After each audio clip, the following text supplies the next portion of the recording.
Uma Dake Eti, warga desa Kasugengan Kidul, Kabupaten Cirebon ambrek sawisé diterjang udan disertai angin kencang kang terjadi ning pirang-pirang waktu wingi.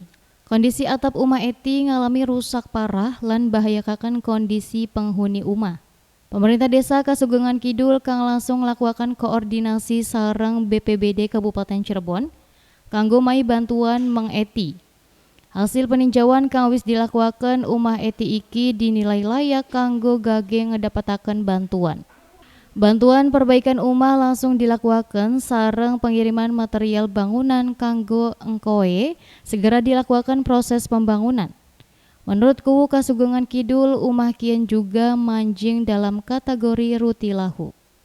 Sementara kuan kanggo bantu masyarakat sareng kondisi umah kang ora layak huni, pemerintah desa juga wis ngelakuaken usulan Meng DPRD lan instansi terkait. Ning desa Kasugengan Kidul dewek tercatat ana sekitar 50 umah kang kondisi ora layak huni. Muhammad Solihin, RCTV, Cirebon.